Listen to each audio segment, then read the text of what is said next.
Hi friends, எல்லாரும் எப்படி இருக்கீங்க? இன்னைக்கு நான் குக் வித் கோமாலில செஞ்ச ரெசிபி தான் பண்ண போறேன். ஆக்டர் சந்தோஷ் செஞ்ச செட்டிநாடு சிக்கன் மசாலா தான் இன்னைக்கு நம்ம ட்ரை பண்ண போறோம். அதுக்கு ஒரு பொடி ரெடி பண்ணிக்கலாம். 1/2 ஸ்பூன் சீரகம், 1/2 ஸ்பூன் மிளகு, ஒரு ஏலக்காய், சின்ன துண்டு பட்டை, பிரிஞ்சி இலை, அதுக்கப்புறம் 1 ஸ்பூன் அளவுக்கு தனியா, அது கூட 2 கொத்து கருவேப்பிலையும் சேர்த்துக்கோங்க. இது எல்லாத்தையும் லைட்டாக ஃப்ரை பண்ணி எடுத்துக்கோங்க.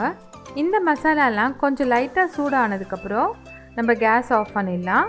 இது கொஞ்சம் ஆற வச்சுட்டு நல்லா பொடியாக அரைச்சிட்டு வந்துடலாம். அடுத்தது ஒரு கடாயில் கொஞ்சமாக எண்ணெய் விட்டு அதில் நம்ம கட் பண்ணி வச்சுருக்க சின்ன வெங்காயம் ஒரு 10 வெங்காயம் இருக்கும், அதையும் நம்ம நல்லா போட்டு கொஞ்சம் ஃப்ரை பண்ணிக்கலாம். அது கூட ஒரு 1.5 ஸ்பூன் அளவுக்கு இஞ்சி பூண்டு பேஸ்ட்டையும் போட்டு நல்லா ஃப்ரை பண்ணிக்கோங்க. இந்த வெங்காயமும் இஞ்சி பூண்டும் நல்லா வதங்கணும்.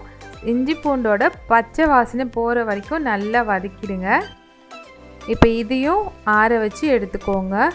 இப்போ ஒரு மிக்ஸி ஜாரில் நம்ம வறுத்து வச்சுருக்க மசாலாவெல்லாம் போட்டுக்கலாம்.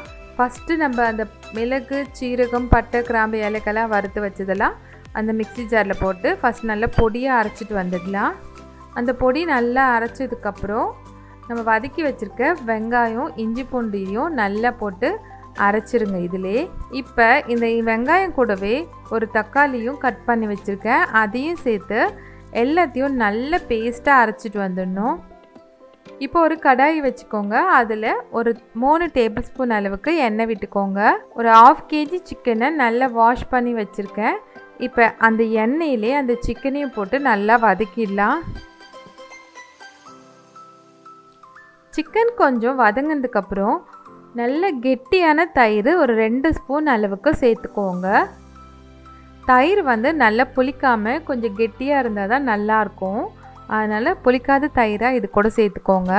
தயிரையும் சேர்த்துட்டு நல்லா வதக்கி விட்டுக்கோங்க. இப்போ இது கூட நம்ம அரைச்சி வச்சுருக்க மசாலா பேஸ்ட்டையும் சேர்த்து நல்லா மிக்ஸ் பண்ணி விட்டுக்கலாம்.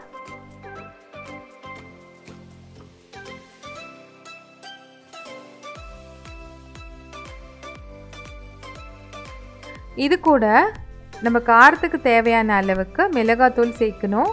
நான் ஒரு 2 டேபிள் ஸ்பூன் அளவுக்கு மிளகாத்தூள் சேர்த்துருக்கேன். அது கூட ஒரு 1/2 ஸ்பூன் அளவுக்கு மஞ்சள் பொடியும் சேர்த்து நல்லா மிக்ஸ் பண்ணிக்கலாம். இப்போ இந்த கிரேவிக்கு தேவையான அளவுக்கு உப்பையும் சேர்த்து தண்ணியும் சேர்த்து நல்லா வேக வச்சிடலாம். அவ்வளோதான், நம்மளோட செட்டிநாடு சிக்கன் கிரேவி கொஞ்சம் நல்லா வேகணும். கொஞ்சம் நேரம் மூடி விட்டுருங்க, அப்படி நல்லா வேகட்டும். சிக்கன் ஒரு 10 மினிட்ஸாக நல்லா வெந்துருச்சு. குக் வித் கோமாளி சந்தோஷ் பண்ண சிக்கன் செட்டிநாடு ரெசிபியும் ரெடி ஆகிடுச்சு. இதுக்கு மேலே கொஞ்சமாக கருவேப்பிலை, கொத்தமல்லி போட்டு இறக்கிடலாம். அவ்வளோதான், குக் வித் கோமாளி ரெசிபியான செட்டிநாடு சிக்கன் மசாலா சூப்பராக நம்ம வீட்டில் ரெடி ஆகிடுச்சு. நீங்களும் இந்த ரெசிபியை உங்கள் வீட்டில் ட்ரை பண்ணி பாருங்கள்.